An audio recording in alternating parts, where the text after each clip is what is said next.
Soube logo desse fato, e citou o indomável monge a comparecer em Roma, mas por conselho do príncipe de Saxonia, um amigo verdadeiro de Lutero, a citação foi ignorada. O príncipe lembrava-se da sorte de João Hus, e suspeitava naturalmente das intenções de Leão X. O Papa denuncia Lutero.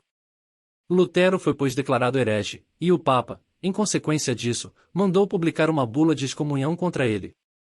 Durante toda esta agitação o doutor tinha avançado com firmeza no conhecimento da verdade, e quando recebeu a excomunhão já se tinha de tal maneira desembaraçado das cadeias de Roma que estava pronto para dar mais um passo, como reformador, e declarou publicamente que o Papa era o anticristo. Sem dúvida, essa declaração era arrojada, mas foi seguida de um ato malmente arrojado. Rodeado pelos professores e estudantes da universidade e vários membros da municipalidade, Lutero, na praça pública, queimou a bula do Papa. Roma logo teve conhecimento disso e, tendo um sentimento confuso do perigo que corria, declarou que o monge havia de morrer. Carlos V, um jovem príncipe que dava muitas esperanças, estava então no trono da Alemanha. Era católico romano, mas de modo algum se sujeitou incondicionalmente à autoridade da Igreja. Não obstante isso, o núncio Aleander, então legado papal na Alemanha, induziu a tomar algumas medidas com respeito a Lutero. Roma tinha as forças exaustas, e se não tivesse do seu lado o poder temporal tudo estava perdido. Estava para se reunir um congresso em Worms, para felicitar o jovem imperador pelo seu acesso ao trono e para fazer os preparativos para o contrato da eleição, e era essa a ocasião para dar uma palavra decisiva e esmagar o incômodo herege. Era este o pensamento geral e o Papa juntou-se a ele, e exprimiu o desejo de que Aleander estivesse presente ao congresso, com o fim de ordenar o cumprimento da sua bula. Era aquela uma ocasião própria para operar. O perigo ia se espalhando e o soberano pontífice da cristandade tinha começado a compreender a força e a coragem do seu adversário. O espírito da Europa tinha despertado e não havia meio de o adormecer de novo se não fizessem calar o audacioso monge. Retirar-se da luta era simplesmente inútil, porque a voz de Wittenberg já tinha soado por toda a Europa, e todos estavam esperando ansiosamente ouvi-la de novo. O serviço exclusivo de 3 imprensas não tinha podido suprir ao povo os seus escritos com bastante brevidade, e a sala de leitura da universidade e a igreja dos Agostinhos não eram suficientemente grandes para conter as multidões que ali se reuniam para ouvirem Lutero pregar. Príncipes, camponeses, poetas e homens de Estado, professores, sábios estudantes de teologia, todos igualmente tinham despertado, e todas as classes e todas as nações dirigiam para Lutero e sua suprema atenção.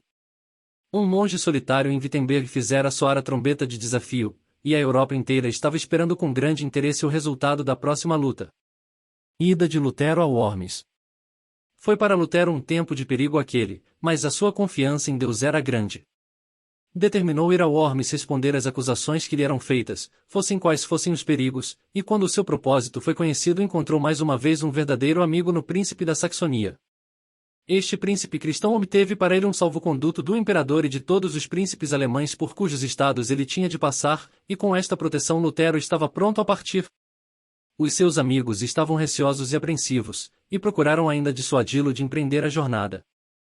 Mas Lutero, confiando em Deus, não se importou com o pedido deles. Se Jesus Cristo me ajudar, disse ele, estou resolvido a nunca fugir do campo, nem abandonar a palavra de Deus. Chegando a Frankfurt, escreveu ao seu amigo Spalatin, que estava em Worms, para arranjar-lhe um quarto, e na sua carta lê-se o seguinte período característico: ouvi dizer que Carlos publicou um edito com o fim de me aterrorizar. Mas Cristo vive, e havemos de entrar em Worms ainda que as portas do inferno, ou todos os poderes das trevas se oponham. A sua entrada naquela cidade no dia 16 de abril de 1521 celebrou-se com ovação pública, e chegaram-lhe aos ouvidos muitas palavras piedosas e animadoras, e muito povo o abençoava quando ele atravessava as ruas para o seu alojamento. No dia seguinte apareceu o marechal do Império para o conduzir ao congresso, e quando o monge se dirigia por entre a multidão para a sala do concílio foi saudado com palavras amigas por vários cavaleiros e fidalgos que se achavam ali presentes. Lutero no concílio. Ao entrar na sala do concílio o reformador ficou um tanto assombrado pelo espetáculo pouco vulgar que se lhe apresentava. Logo defronte dele sentava-se, vestido de púrpura e arminho, Carlos V, rei de Espanha e imperador da Alemanha, e ao lado do trono estava seu irmão, o arquiduque Fernando. À conveniente distância deles estavam colocados príncipes do império, duques, margraves, arcebispos, bispos, prelados, embaixadores, deputados, condes, barões e outros. Um tal espetáculo era bastante para perturbar o espírito do monge solitário que tinha passado a maior parte da sua vida na solidão na sua casa de província, e na cela do mosteiro, mas havia alguém que estava do lado dele, que era mais que suficiente para protegê-lo. Alguém que tinha dito a Ezequiel nos tempos passados: Não os temas, nem temas as suas palavras, ainda que sejam sarças e espinhos para contigo, e tu habites com escorpiões, não temas as suas palavras, nem te assustes com os seus rostos. EZ 2.6. Era nele que Lutero confiava. Os trabalhos daquele dia foram começados pelo chanceler de Treves, um amigo de Aleander.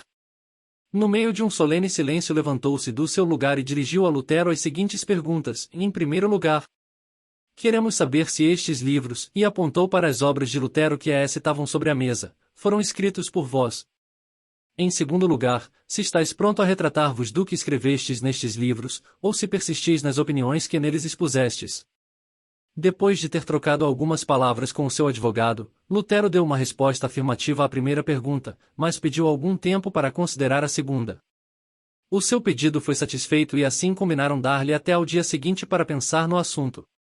Aquele espaço de tempo, exceto uns poucos momentos dedicados aos seus amigos, foi empregado por Lutero em fervente oração a Deus, e assim animado apresentou-se pela segunda vez perante o tribunal dos homens, mas esta vez forte e ousado, e quando o chanceler lhe fez de novo a pergunta ele respondeu-lhe com tanta facilidade que arrancou exclamações de admiração dos seus amigos, e confundiu os seus inimigos. As suas censuras a todo o sistema do papismo foram fortes e incontestáveis. Lutero terminou o seu discurso com palavras enérgicas de aviso ao imperador Carlos, e pediu-lhe a proteção que a malícia dos seus inimigos tornava necessária.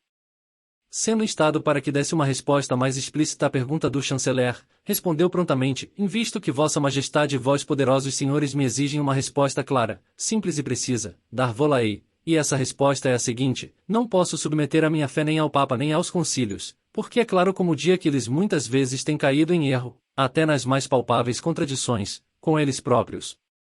Se, portanto, não me convencerdes pelo testemunho das Escrituras, se não me persuadirdes pelos próprios textos que tenho citado, libertando assim a minha consciência por meio da palavra de Deus, eu não posso nem quero retratar-me, porque não é seguro para um cristão falar contra a sua consciência." Em seguida, olhando em volta daquela assembleia, no meio da qual se conservava de pé, e que tinha bastante poder para o condenar, disse: "Tendo dito, aqui estou. Não posso proceder de outro modo. Deus me ajude." Amém. Estavam agora justificados os receios dos amigos de Lutero, de que Roma havia de proceder traiçoeiramente na questão do seu salvo-conduto, e se o imperador tivesse sido como Sigismundo tudo naquele dia teria acabado para o reformador. Mas os esforços traiçoeiros dos papistas em promover a violação do seu salvo-conduto não acharam apoio em Carlos, e a cada nova instância dos traidores ele respondeu resolutamente, e ainda que a boa-fé tivesse desaparecido da superfície da terra devia sempre encontrar um refúgio na corte dos reis. Contudo o imperador consentiu em que se publicasse um edito de desterro, mas isso satisfez tão pouco as exigências de Roma que eles voltaram ao seu extremo e desesperado recurso, o assassinato. Fizeram-se combinações para assassinar o reformador quando ele voltasse para a Saxonia, mas o seu bom amigo, o príncipe, foi avisado da conspiração a tempo, e pôde frustrá-la. Quando Lutero voltava para casa, foi repentinamente rodeado num bosque por um bando de cavaleiros mascarados que, depois de mandarem embora as pessoas que o acompanhavam, conduziram-no alta noite ao antigo castelo de Varturgo, perto de Eizenas, e ali o deixaram. E isto foi um estratagema do príncipe para pôr Lutero num lugar de segurança, e durante este tempo de descanso que lhe proporcionava a sua reclusão de Varturgo, e completamente tranquilo a respeito de decretos imperiais e bulas papais, o reformador escreveu algumas das suas mais soberbas obras de controvérsia, e começou a sua obra favorita, e talvez a maior de todas, a tradução da Bíblia para a língua alemã. 21. Zwinglio e a Reforma Suíça. De 1404 a 1522. Deixando Lutero em Varturgo, notemos o que Deus tinha estado a fazer pelo seu povo em outro ponto da Europa por meio de outros instrumentos. É especialmente digno de menção que ao mesmo tempo em que se ia iniciando a reforma na Alemanha, ia se abalando cada vez mais o trono papal, em consequência de um despertamento religioso na Suíça, e o instrumento que Deus tinha escolhido para o cumprimento desta obra ali foi um padre de Roma chamado Ulrico Zwinglio. Se Lutero era filho de um mineiro, o reformador suíço não se podia gabar de ser de origem mais nobre, visto que seu pai era pastor, e guardava seu rebanho em Wildaus, no vale de Teutoburgo. Zwinglio nos estudos. Se não fosse o fato de o pai de Zwinglio destiná-lo à igreja, podia este ter morrido sem que seu nome jamais chegasse a nós. Mas tudo foi sabiamente ordenado por Deus, que tinha uma obra especial e importante para dar a fazer ao filho do pastor, e a sua mocidade foi regulada em conformidade com isso. Ainda não tinha 10 anos de idade quando o mandaram para os estudos, sob a vigilância do seu tio, o Deão de Vezin, e ali deu tais provas da sua inteligência, que seu parente tomou a responsabilidade da sua educação e mandou estudar sucessivamente em Basileia, Berne, Vienne, e de novo em Basileia. Quando voltou para esta cidade teve a felicidade de ficar entregue aos cuidados do célebre Tomás Wittenbacher, homem que via claramente os erros de Roma, e ao mesmo tempo não era estranho à importante doutrina de justificação pela fé. O professor não escondia ao seu discípulo, nem os seus conhecimentos, nem as suas opiniões, e foi ali que Zwinglio ouviu pela primeira vez, com um sentimento de admiração, que a morte de Cristo era o único resgate para sua alma. Deixando Basileia após concluir o seu curso de teologia e depois de ter tomado o grau de bacharel em letras, foi escolhido para pastor da comunidade de Clarice, onde ficou 10 anos. Durante a sua permanência ali, dedicou-se a um estudo profundo das Escrituras e a examinar com atenção as doutrinas e práticas da Igreja primitiva, como estavam descritas nos escritos dos antigos doutores, e isso mais o convenceu do estado de corrupção em que se achava a Igreja professa, e começou a exprimir suas opiniões sobre matérias eclesiásticas com uma clareza admirável. No ano de 1516 estava ele em Siedel, no cantão de SCHWYZ, tendo recebido um convite do governador do mosteiro dos Beneditinos para paroquear a igreja de Nossa Senhora de Hermitagem, que era então o foco da idolatria e superstição de Roma. O que Lutero vira em Roma, viu Zwinglio em Siedel, e o seu zelo na obra da reforma foi estimulado pelas deploráveis descobertas que ali fez. Os seus trabalhos na Hermitagem foram abençoados, e o administrador Gerald Silk e vários monges foram convertidos.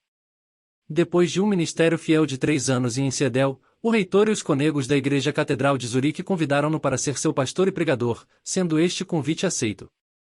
Alguns, suspeitando das doutrinas reformadas, opunham-se à sua nomeação, mas a sua reputação era tão grande, e os seus modos tão atraentes, que estava a maioria a seu favor, e foi devidamente eleito. Zurique tornou-se então a esfera central dos seus trabalhos, e foi ali que travou conhecimento com Oswaldo Myconius, que mais tarde escreveu a sua vida. Zwinglio pregando em Zurique. Quando ele pregava na catedral, reuniam-se milhares de pessoas para ouvir, a sua mensagem era nova para os seus ouvintes, e expunha-a numa linguagem que todos podiam compreender.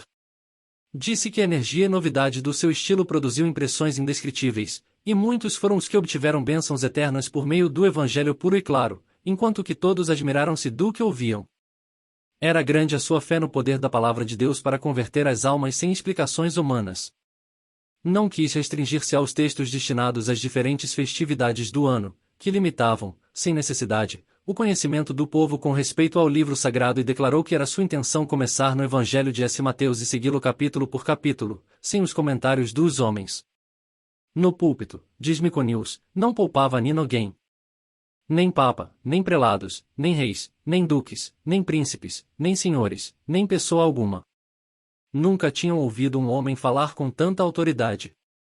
Toda a força e todo o deleite de seu coração estavam em Deus e em conformidade com isso exortava a cidade de Zurique a confiar somente nele.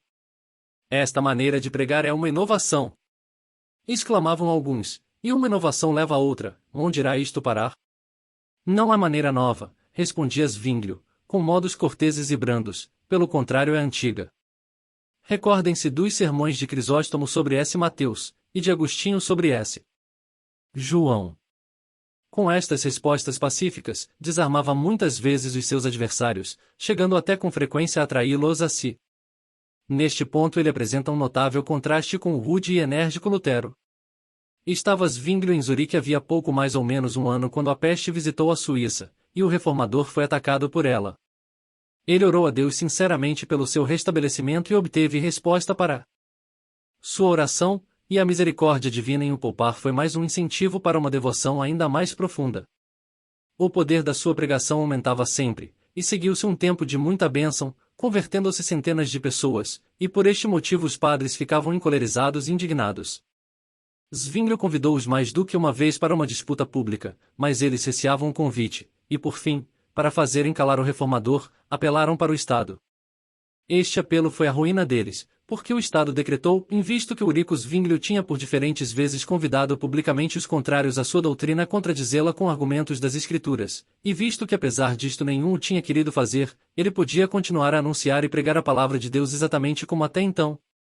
E também que todos os ministros de religião, quer residentes na cidade quer no campo, se absteriam de ensinar qualquer doutrina que não pudessem provar pelas Escrituras, e que deveriam igualmente evitar fazer acusações de heresia e outras alegações escandalosas, sob pena de castigo severo. Assim se viu Roma presa na própria rede que armara, e mais uma vez vencida, enquanto que o decreto se tornou um poderoso impulso para a reforma. Oferta do Papa Zwinglio.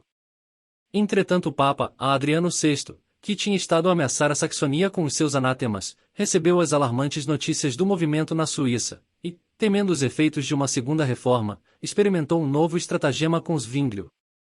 Sabia que o reformador suíço era um homem mais delicado do que Lutero, e por isso enviou-lhe uma carta muito lisonjeira, certificando-o da sua amizade especial, e chamando-lhe seu amado filho, e fez acompanhar esta epístola açucarada de provas evidentes da sua consideração. Quando Miconius perguntou ao portador do breve papel o que era que o Papa lhe tinha encarregado de oferecer a Zwinglio, recebeu esta resposta, em tudo menos a cadeira de São Pedro. Mas Zwinglio conhecia bem a astúcia de Roma, e preferiu a liberdade com que Jesus Cristo tinha libertado, ao jugo de superstição, e a um barrete de cardeal. Progresso da Reforma.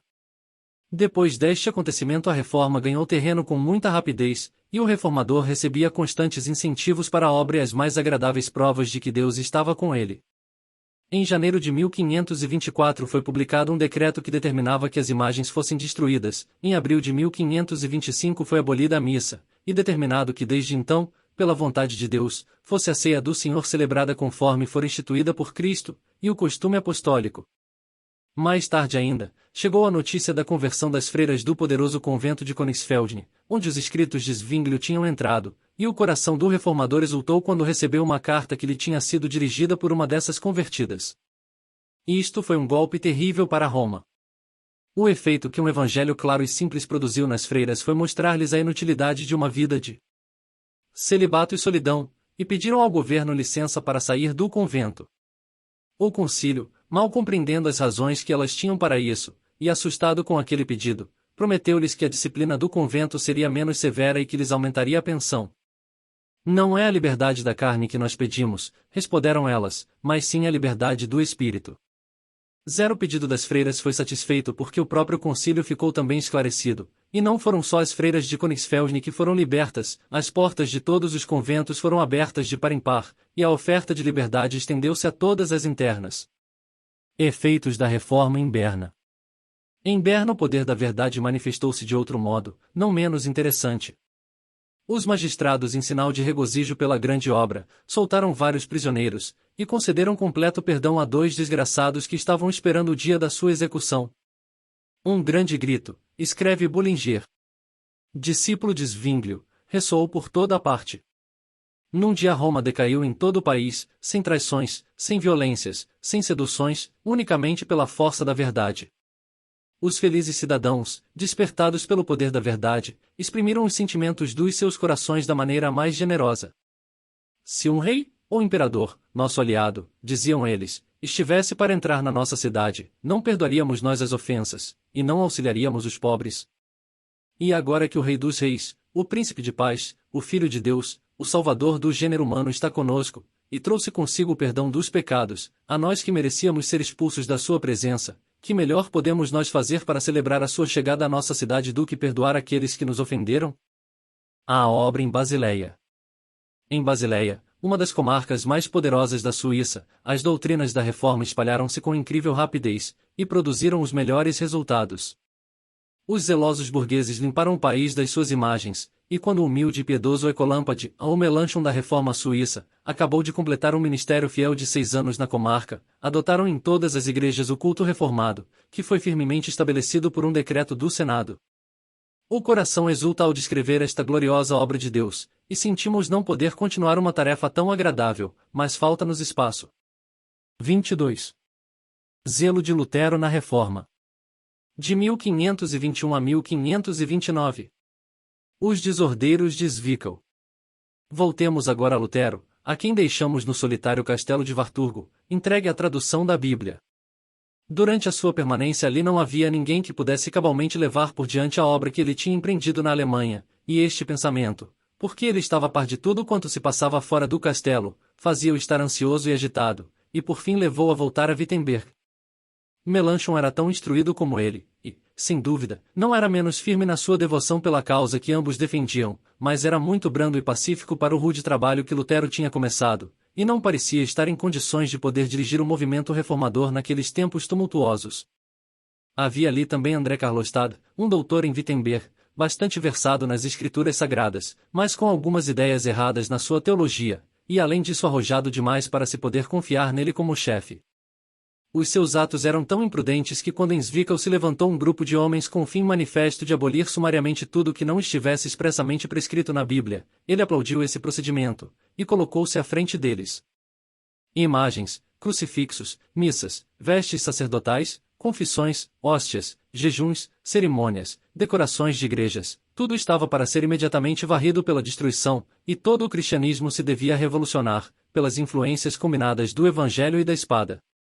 Lutero, logo que teve conhecimento disto, escreveu de Warthurgo aos amotinadores, dizendo-lhes que não aprovava o seu procedimento, nem se poria ao lado deles neste caso.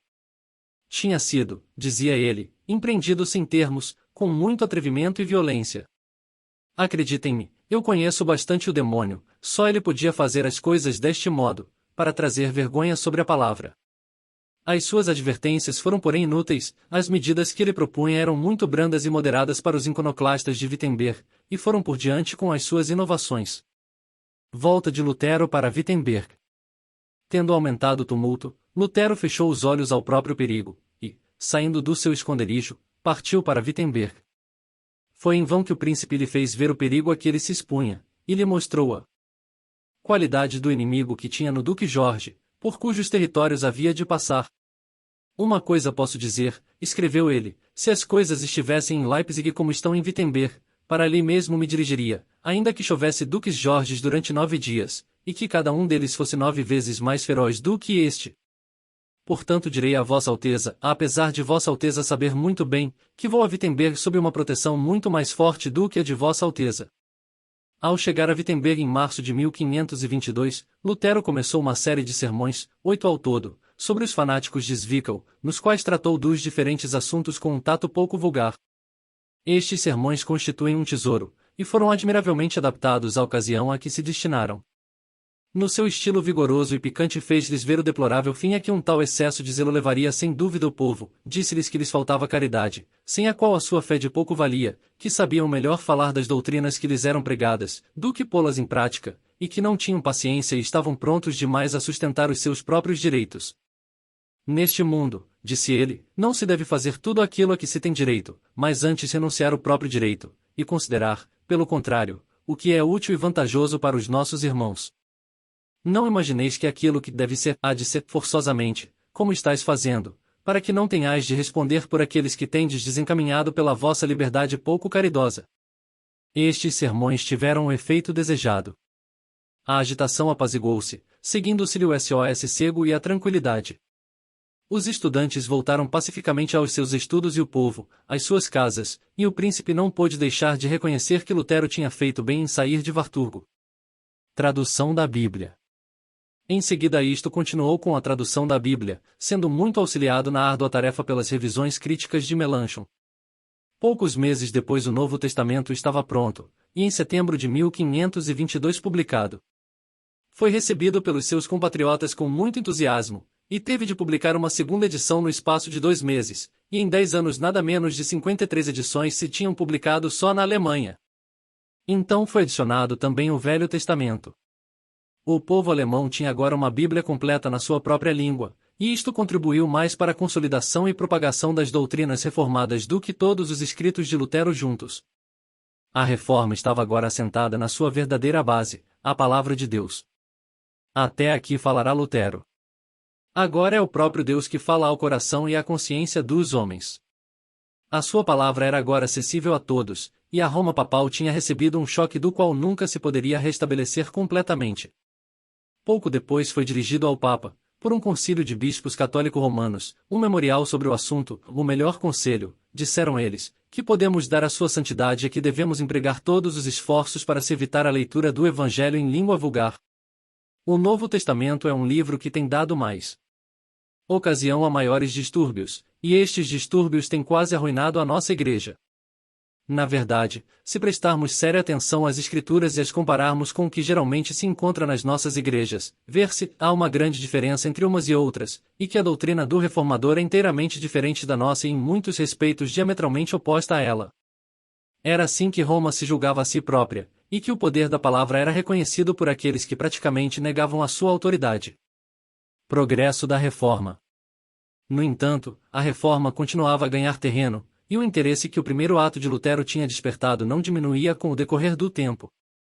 O povo em toda parte escutava a palavra com prazer, chorando muitas vezes de alegria ao ouvir as boas novas. Em Zwickau e Annaberg, as multidões ávidas rodeavam os púlpitos dos reformadores, e escutavam-nos dias inteiros, e quando Lutero pregou seu primeiro sermão em Leipzig aquela grande multidão de gente caiu de joelhos e bendisse a Deus pela palavra que seu servo tinha o privilégio de falar. Os folhetos e os sermões do reformador eram levados de cidade em cidade, os vendedores ambulantes levavam-nos às aldeias mais distantes, e os navios transportavam-nos de porto em porto, introduzindo-os em todos os países onde houvesse homens bastante instruídos para os receber. 3 anos depois do começo da Reforma, houve um viajante que comprou algumas das obras de Lutero em Jerusalém. Oposição de Roma. Roma, como se pode supor, não descansava no caso, e fulminava os reformadores com as suas maldições numa cólera vã. Heresia. Heresia, ouvia-se por toda parte, enquanto as excomunhões se multiplicavam e os editos reais se publicavam em número cada vez maior. Alguns pregadores do Evangelho foram presos, torturados, queimados, mas isso de nada servia, e a Bíblia estava nas mãos do povo, e a resistência era inútil. As mulheres mais simples estavam sentadas ao pé das suas rocas, com as suas Bíblias no regaço, e confundiam os monges que vinham discutir com elas. Tinha-se levantado uma nova ordem de coisas, mas o poder que tinha produzido estes efeitos não provinha do homem. Era um poder que até ali tinha forças para esmagar, e era poderoso para destruir as fortalezas do inimigo. A reforma estava ainda em começo quando rebentou a Guerra dos Camponeses, que lhe fez sofrer um grande atraso.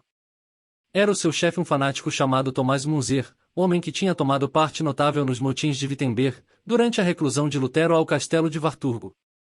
Depois disso estabeleceu-se em Mulhausen, e empreendeu a sua grande obra, a como ele lhe chamava, de derrubar o reino pagão e de exterminar os ímpios. Revolta dos camponeses da Alta Alemanha. Os camponeses oprimidos ouviram-no com alegria, e correram às armas.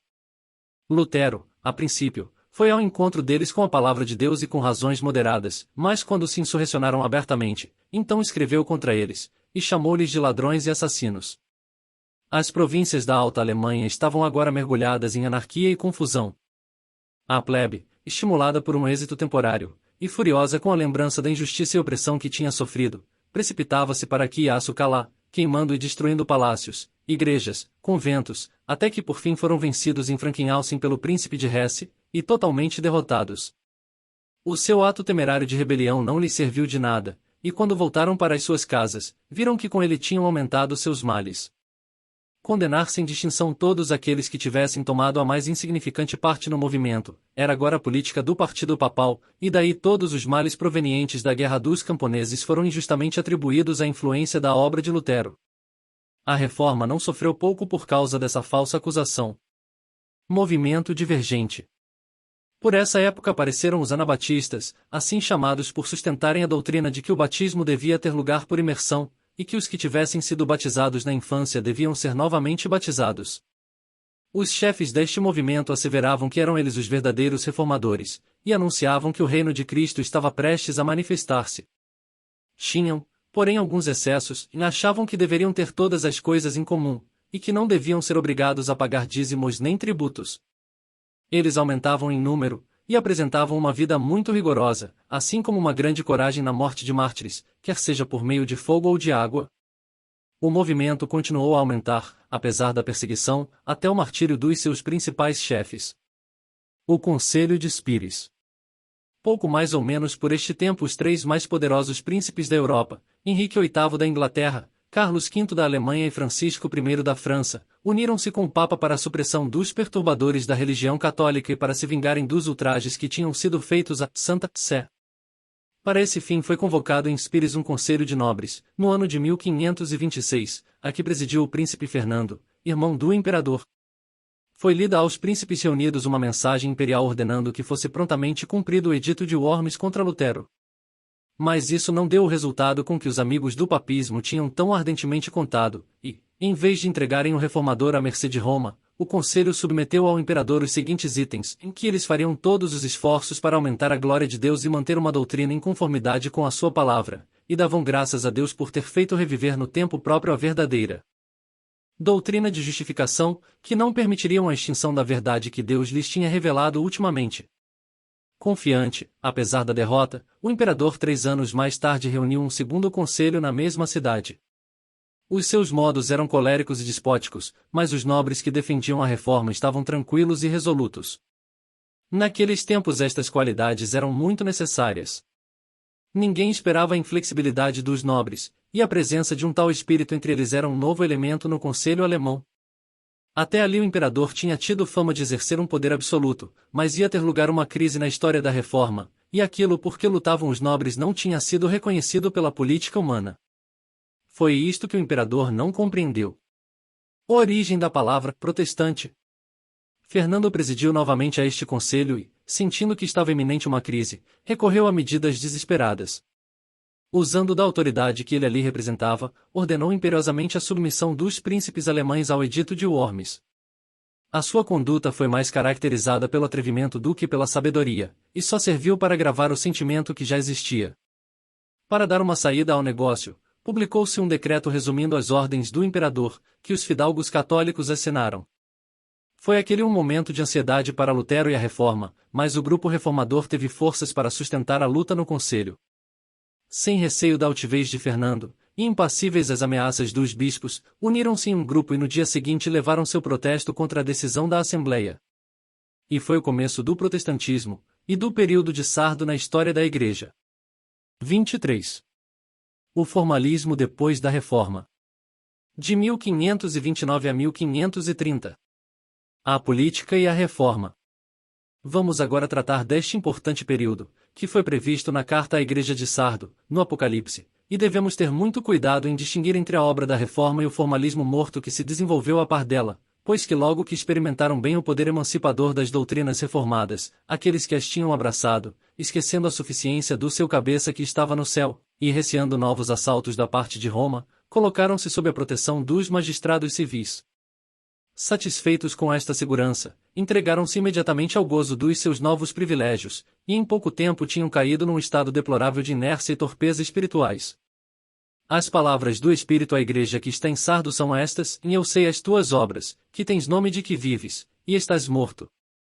Sê vigilante, e confirma o resto que estava para morrer, porque não achei as tuas obras perfeitas diante de Deus. Lembra-te, pois, do que tens recebido, e guarda-o, e arrepende-te. AP 3.13.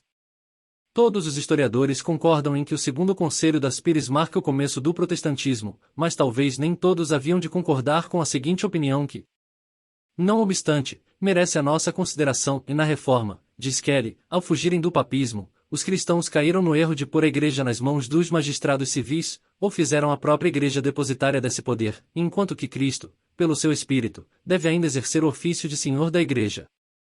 O protestantismo errou, desde o princípio, no ponto eclesiástico, porque considerava o chefe civil como aquele em cujas mãos estava investida a autoridade eclesiástica, de modo que, se a igreja tivesse sido, sob o papismo, o chefe do mundo, o mundo ter-se-ia tornado, sob o protestantismo, o chefe da igreja. O leitor pode estranhar, à primeira vista, o que fica dito, mas estamos persuadidos de que, meditando e orando, há de chegar a igual conclusão. Proteção dos príncipes ao movimento.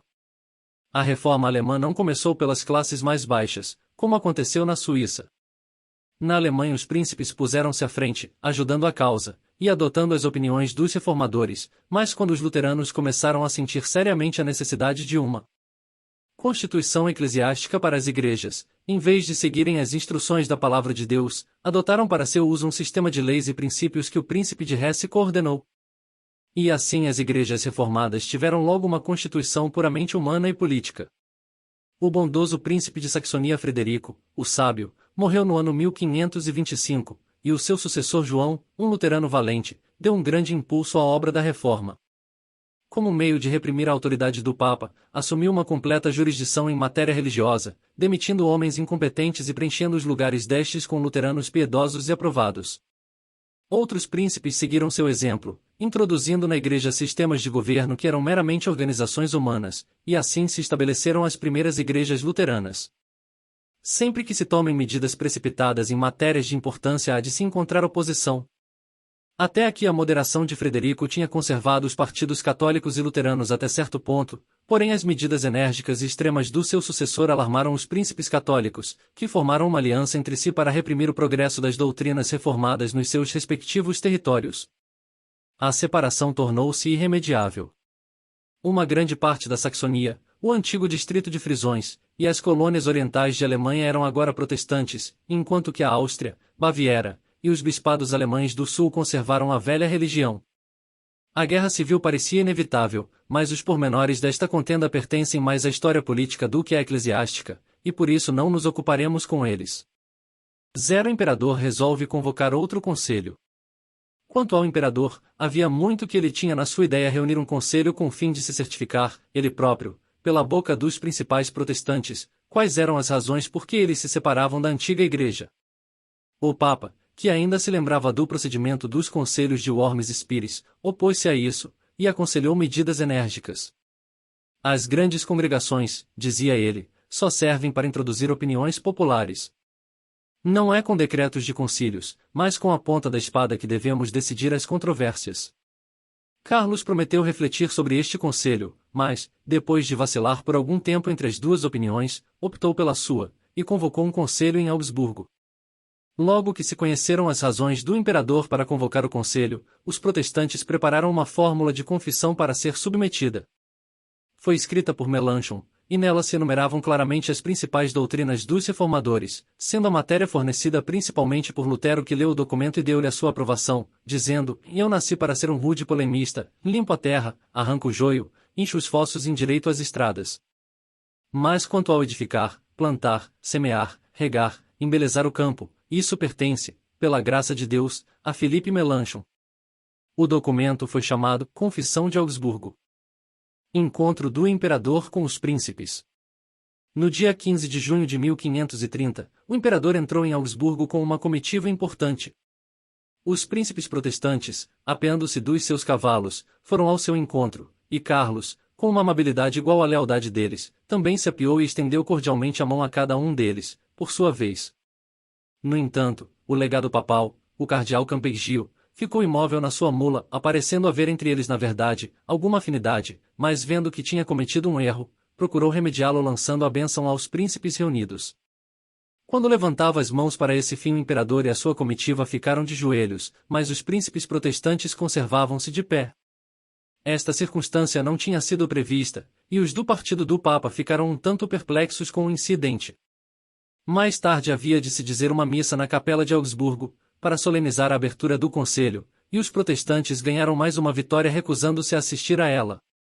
Mas o astuto prelado ainda se não deu por vencido. O príncipe de Saxonia, como marechal do império, era obrigado em tais ocasiões a ir à frente do imperador, de espada na mão, e o cardeal apresentou a ideia de que Carlos lhe ordenasse que cumprisse com o seu dever na missa do Espírito Santo, que devia preceder a abertura das sessões.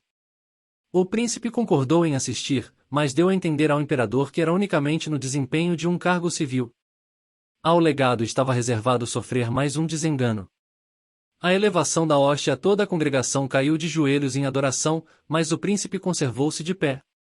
A abertura do conselho. A abertura do conselho teve lugar no dia 20 de junho, e o imperador presidiu a ela. Imaginava-se que se trataria do assunto de religião antes de qualquer outro, mas pouco se fez nesse dia, e a leitura da Apologia, outro nome dado à Confissão, foi marcada para o dia 24. A grande esperança dos católicos era que os protestantes não tivessem oportunidade de expor a sua causa publicamente, e no dia 24 fizeram tudo quanto estava ao seu alcance, prolongando os outros assuntos do dia, para demorar a leitura da confissão até ser tarde demais para isso. Foi extraordinário o tempo que o cardeal levou a apresentar as suas credenciais, e a entregar a mensagem do Papa. Por seu lado, o imperador também foi muito minucioso a pedir pormenores das devastações dos turcos na Áustria e da captura de Rhodes. Assim se gastaram momentos preciosos até quase a hora de encerrar a sessão. Então fez-se notar que já era tarde demais para a leitura da apologia. Entregai a vossa confissão aos oficiais competentes, disse Carlos, e ficai certos de que responderemos a ela depois de ser devidamente ponderada. Mas aqui levantou-se uma certa oposição. Nunca ocorreu a Carlos que a sua jurisdição não se estendia às consciências dos seus súditos, nem que ele estava excedendo a sua prerrogativa pelas suas evasivas e artifícios, e não estava preparado para a resposta que recebeu. A nossa honra está em perigo, disseram os príncipes, e as nossas almas também, somos acusados publicamente e é publicamente que devemos responder. Que se havia de fazer? Os príncipes mostraram-se respeitosos, mas também firmes e intransigentes. Amanhã, replicou o imperador, ouvirei o vosso sumário, não nesta sala, mas na capela do Palácio Paladino. No dia seguinte, dia memorável na história do cristianismo, os chefes protestantes apresentaram-se perante o imperador. Havia 2 cópias da confissão, uma em latim, outra em alemão. Carlos desejava que se lesse a cópia latina, porém o príncipe lembrou-lhe que estavam na Alemanha, e não em Roma, e que, portanto, devia ser permitido talar em alemão. A sua proposta admitiu-se, e o chanceler Bayer levantou-se do seu lugar e leu a confissão de um modo vagaroso e claro, sendo ouvido a uma distância considerável. Esta leitura levou pouco mais ou menos 2 horas, e Pontano, um reformador notável, entregou as 2 cópias da confissão ao secretário do imperador, dizendo, como a graça de Deus, que há de defender a sua causa, esta confissão há de triunfar contra as portas do inferno. Resultado da leitura da apologia. O efeito que a leitura da confissão produziu no público foi o mais animador possível. A extrema moderação dos protestantes era a admiração de muitos, e, disse Seckendorf, e muitas pessoas sumamente ilustradas fizeram um juízo muito favorável do que tinham ouvido, e declararam que não teriam deixado de ouvi-lo nem por uma grande soma. Tudo quanto os luteranos disseram é a verdade, disse o bispo de Augsburgo, não o podemos negar. E testemunhos destes havia muitos. O duque de Baviera disse ao Dr. Eck, o maior campeão de Roma na Alemanha, o doutor tinha me dado uma ideia muito diferente desta doutrina e deste negócio, mas, no fim de contas, pode porventura contradizer com razões boas a confissão feita pelo príncipe e seus amigos? Não pelas escrituras, replicou Eck, mas pelos escritos dos padres da igreja e dos cânones dos concílios podemos. Então já entendo, respondeu o duque, censurando, os luteranos tiram a sua doutrina das escrituras e nós achamos a nossa fora das escrituras. 24. Período semelhante ao sardo. De 1529 a 1556. Intransigência de Lutero. Era considerado pelo povo como sendo pouco menos que um papa, e realmente em algumas ocasiões os seus atos autorizam esta denominação. Sustentava sua posição por meio de uma insistência brusca, e parece ter tido um certo receio de descer na estima dos seus semelhantes confessando qualquer erro. Quando lhe faltavam argumentos, ele servia-se de sofismas para manter a sua posição, e pelo menos em uma ocasião chegou a sacrificar os interesses do Evangelho às exigências do partido e à manutenção da sua autoridade. Isto parece forte demais, mas é provado por bastantes fatos, e a história deve ser verdadeira. O seu procedimento na Conferência de Marburgo é prova suficiente. Esta conferência foi promovida por Filipe, príncipe de Hesse, e tinha por fim decidir a grande controvérsia sobre a Eucaristia, porque havia tanto tempo se batiam os reformadores alemães e suíços. A doutrina de transubstanciação. Lutero nunca tinha podido livrar-se de tudo das redes do papismo, e a doutrina da presença verdadeira de Cristo na Eucaristia era um dogma que ele se agarrou até o fim. É verdade que mudou a palavra transubstanciação por consubstanciação, e procurou modificar esta nociva e blasfema doutrina, mas a sua modificação foi um fraco expediente que não alterou o erro. Roma afirmava, custa escrevê-lo, que as mãos dos sacerdotes são elevadas a uma altura que não é concedida a nenhum dos anjos, e podem criar Deus, o Criador de todas as coisas, e oferecê-lo para a salvação do mundo inteiro. Por outras palavras, que o pão e vinho eram convertidos no corpo e sangue de Cristo na Eucaristia, fazendo desta doutrina a pedra da esquina da sua fábrica de erros, e condenando como infiéis todos aqueles que a rejeitavam. Lutero mantinha a mais absurda e igualmente errônea noção de que os elementos depois da consagração ficavam sendo exatamente o que eram antes dela, verdadeiro pão e vinho, mas que o pão e vinho tinham também em si a substância material do corpo humano de Cristo, logo que sejam pronunciadas as palavras de consagração sobre o pão, o corpo está ali, por mais perverso que possa ser. O sacerdote que as pronuncia. São estas as próprias palavras do reformador. Ora, Zwinglio e o grupo dos reformadores suíços tinham horror a ambas estas doutrinas. Tinham restabelecido o ensino das Escrituras quanto a estas preciosas memórias, e tinham largamente espalhado as suas convicções, embora particularmente, entre os sábios da Europa. O amigo de Lutero, o Dr. Karlstadt, foi um dos primeiros a rejeitar a ideia luterana e abraçar a antiga doutrina restaurada, mas Lutero, desgostoso pelas medidas brandas, publicou no ano 1525 um panfleto vigoroso contra o seu antigo chefe, e daqui nasceu a controvérsia. Lutero contra Zwinglio. A réplica de Lutero, que apareceu no mesmo ano, era caracterizada por uma grande arrogância e aspereza, e ele não hesitou em atribuir a Satanás os piedosos esforços de Zwinglio. Isto era na verdade um desafio. Zwinglio não pôde deixar de entrar na luta contra ele. Mas, ainda assim, durante a controvérsia, que durou para cima de 4 anos, a linguagem do reformador suíço foi extremamente moderada. Estando absolutamente convencido da justiça da sua causa, suportou a cólera dos seus adversários sem ressentimento, e furou-lhes as malhas da armadura da sua teima com as setas da verdade. O resultado foi o que se podia esperar. Muitos dos luteranos mais esclarecidos, vendo com tristeza que seu chefe não queria investigar a questão pacificamente, começaram a perder confiança nele, e passaram para o lado dos suíços. No entanto, os papistas viram com manifesta alegria o progresso da controvérsia, e esta observação de Erasmo, os luteranos estão se voltando com ardor para o grêmio da Igreja, tornou-se um provérbio na boca de todos. Conferência dos Reformadores. A conferência, que foi muito concorrida, na qual apenas tomaram parte Lutero, Zwinglio, Melanchthon e Oecolampad, não deu muito bons resultados. Lutero foi para lá com uma ideia fixa, e protestou desde o princípio que havia sempre de divergir da opinião dos seus adversários no que dizia respeito à doutrina da ceia do Senhor. Pegando num bocado de giz, escreveu em letras grandes no pano de veludo da mesa: Moque este corpus meum, este é o meu corpo. São estas as palavras de Cristo, disse ele, e nenhum adversário será capaz de me fazer arredar daqui. Repetindo as mesmas palavras, acrescentou, momentos depois, em que alguém me prove que um corpo não é um corpo. Eu rejeito a razão, ao senso comum e aos argumentos carnais, e as provas são matemáticas. Deus está acima da matemática. Temos a palavra de Deus, devemos respeitá-la e fazer o que ela manda. No prosseguimento da discussão, o acertado raciocínio de Zwinglio produziu um grande efeito, mas Lutero conservou-se teimoso e inflexível. Os argumentos apresentados pelo suíço, tirados das Escrituras, evidentemente perturbaram-lhe o espírito, mas ele tinha ido muito longe e já era tarde para retroceder. Por fim Zwinglio apresentou um argumento, que o Oecolampad já tinha apresentado de manhã quanto à significação da frase "a carne para nada aproveita". Lutero então observou, quando Cristo diz que a carne para nada aproveita, não fala da sua carne, mas, sim da nossa. Zwinglio respondeu, a alma alimenta-se do espírito e não da carne. Lutero disse, é com a boca que comemos o corpo, a alma não o comemo-lo espiritualmente com a alma. Zwinglio, assim faz do corpo um alimento corporal e não espiritual. Lutero, o senhor é sofismador. Zwinglio, não, mas o senhor é que está a dizer coisas contraditórias.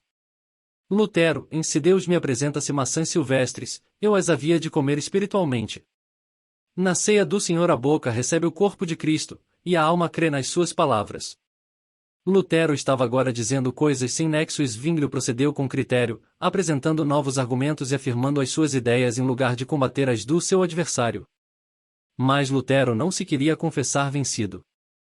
Este é o meu corpo, gritava ele de vez em quando, e era nesta frase que procurava um refúgio seguro em todas as suas dificuldades. O demônio não me poderá afastar disto, dizia ele, procurar compreendê-lo é afastar-se da fé. Daí um pouco Oecolampad, citando 2 Cor 5.17 disse, nós não conhecemos Jesus Cristo segundo a carne. Lutero, segundo a carne significa, nessa passagem, segundo as nossas afeições carnais. Zwinglio, então responda-me a isto, doutor Lutero, Cristo subiu ao céu, e se ele está no céu, no que diz respeito ao seu corpo, como pode ele estar no pão? A palavra de Deus ensina-nos que ele foi, em todas as coisas, feito igual aos seus irmãos.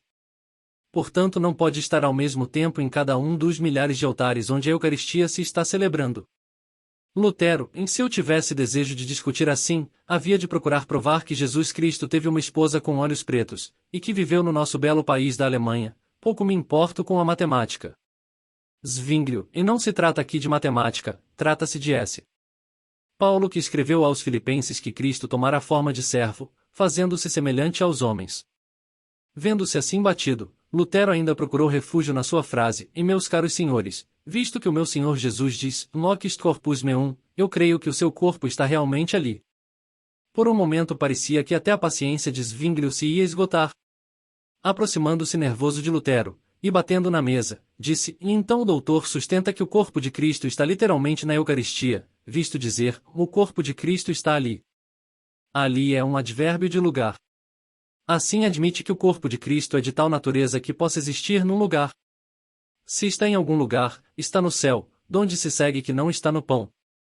Contudo, mesmo este argumento foi baldado. Repito, disse Lutero com calor, que não tenho nada que ver com provas matemáticas. Logo que sejam pronunciadas sobre o pão as palavras de consagração, o corpo está ali, por mais perverso que seja o sacerdote que as pronuncia. A fórmula de concórdia.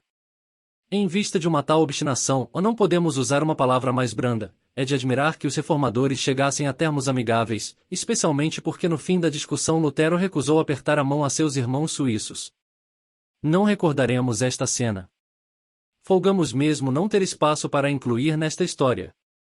Basta dizer que os esforços do príncipe de Hesse para efetuar a reconciliação tiveram bom êxito até certo ponto. Lutero apresentou uma forma de concórdia, escrita em 14 artigos, que foi assinada por ambos os partidos no dia 4 de outubro de 1529. Os reformadores suíços cediam nobremente a Lutero em todos os pontos em que podiam fazer sem violar as suas próprias consciências, mas esta mesma condescendência tornou a sua vitória mais completa.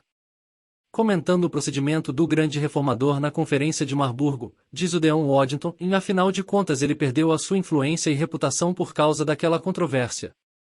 Pelo seu modo imperioso e estudo sofismado, enfraqueceu as afeições e o respeito de um grande partido de admiradores inteligentes. Muitos agora começaram a ter uma opinião menos elevada do seu talento e da sua franqueza. Em lugar da abnegação e magnanimidade que tanto brilho tinham dado aos seus primeiros esforços, parece que uma vã arrogância tomara posse de seu espírito, e foi por ele se entregar a essa ignóbil paixão que a Alemanha e a Suíça se separaram quando podiam ter vivido unidas. Ele deixou de ser o gênio da reforma. Descendo desta magnífica posição, donde tinha dado luz a toda a comunidade evangélica, tornou-se agora o mais poderoso dos partidos dos reformadores, mas destinado no futuro a sofrer reveses e abandonos, que fizeram com que o nome de luterano fosse concedido a um número insignificante de protestantes. Morte de Zwinglio. Quando Lutero se recusou a estender a mão ao seu irmão suíço, no castelo de Marburgo, mal pensava ele que, dentro de um ano, toda a oportunidade de a fazer passaria. No entanto, assim foi. Zwinglio morreu num campo de batalha, quando acompanhava o exército protestante, como capelão. Não tentaremos justificar a conduta dos protestantes suíços em pegarem armas contra os seus inimigos. As Escrituras ensinam-nos que ao servo do Senhor não convém contender e podemos estar certos de que nunca deu bom resultado o emprego das armas carnais nos conflitos espirituais da Igreja. Na Batalha de Capel, onde Zwinglio perdeu a vida, 25 ministros cristãos ficaram mortos nos campos de batalha. O grande reformador foi ferido logo no começo da luta, quando se abaixara para dirigir algumas palavras de consolação a um moribundo. A morte não foi instantânea, e quando jazia exausto no chão, ainda ouviram dizer: "Ah! Que calamidade esta!" Na verdade mataram o corpo, mas não podem alcançar a alma. O Ecolâmpade teve um grande pesar com a morte do seu amigo, e não lhe sobreviveu muito tempo. No ano seguinte foi vítima da peste, e assim, já era tarde para retroceder. Por fim Zwinglio apresentou um argumento, que o Ecolâmpade já tinha apresentado de manhã quanto à significação da frase "a carne para nada aproveita". Lutero então observou, quando Cristo diz que a carne para nada aproveita, não fala da sua carne, mas, sim da nossa. Zwinglio respondeu, a alma alimenta-se do espírito e não da carne. Lutero disse, é com a boca que comemos o corpo, a alma não o comemo-lo espiritualmente com a alma. Zwinglio, assim faz do corpo um alimento corporal e não espiritual. Lutero, o senhor é sofismador. Zwinglio, não, mas o senhor é que está a dizer coisas contraditórias. Lutero, em Se Deus me apresenta-se maçãs silvestres, eu as havia de comer espiritualmente. Na ceia do Senhor a boca recebe o corpo de Cristo, e a alma crê nas suas palavras.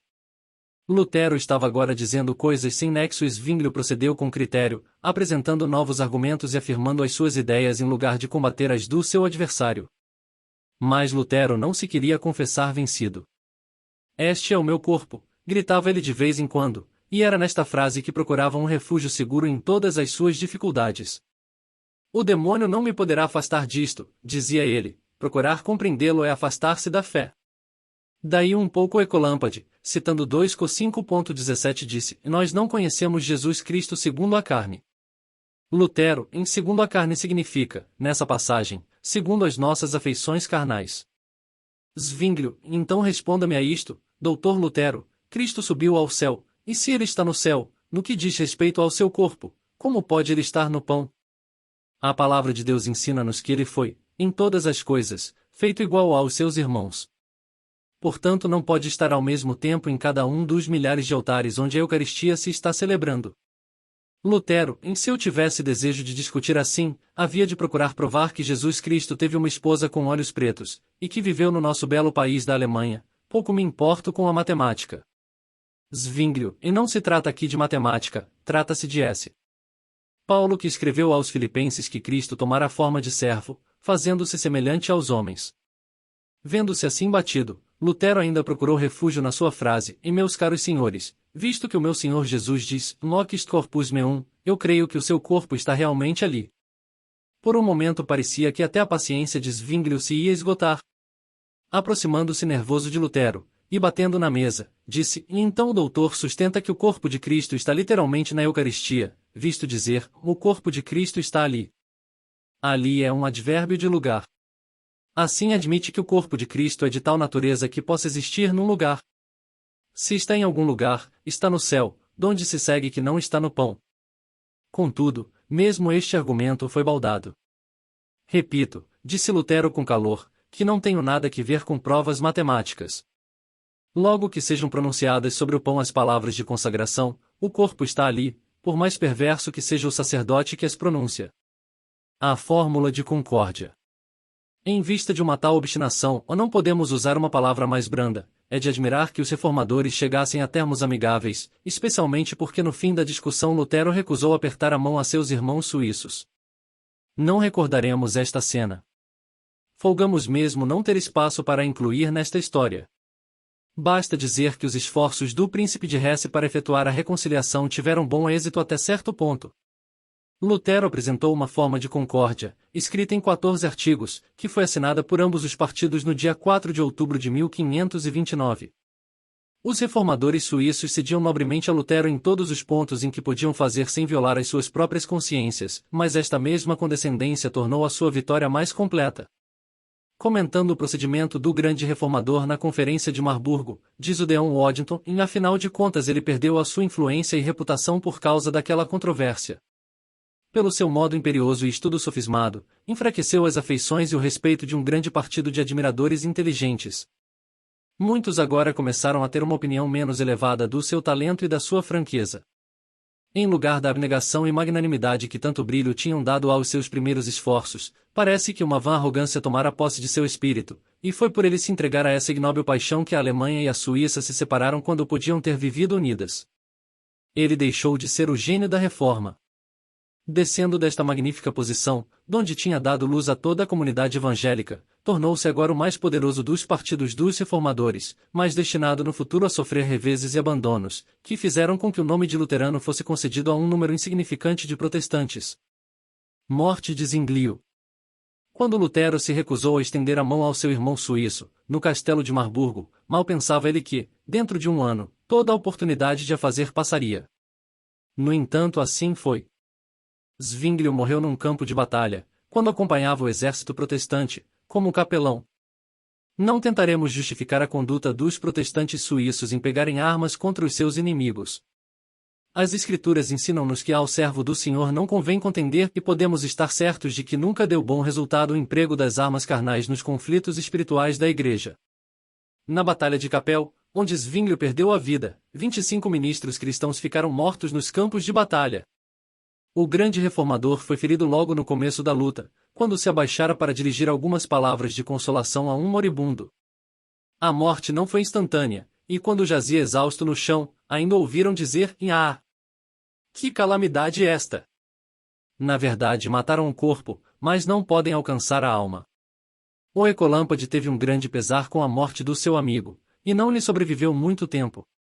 No ano seguinte foi vítima da peste, e assim.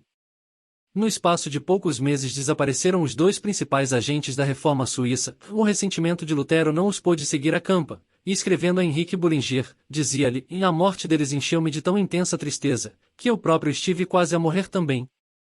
Últimos anos de Lutero. Porém a hora de Lutero ainda não tinha chegado. O Senhor tinha outra obra para o seu querido servo, e durante mais de 15 anos o doutor de Wittenberg prosseguiu nos seus trabalhos, desenvolvendo, com as suas orações fervorosas, os seus sábios conselhos, a sua generosa simpatia, a sua ardente eloquência, e a sua hábil pena a obra que tinha tido o privilégio de começar. Os seus últimos dias foram tranquilos e cheios de paz, e a sua vida doméstica não era a menor das suas últimas alegrias. Foi abençoado com uma fiel esposa, sua companheira e a sua consolação em muitos desgostos e dificuldades, e os seus filhos eram orgulho de seu coração.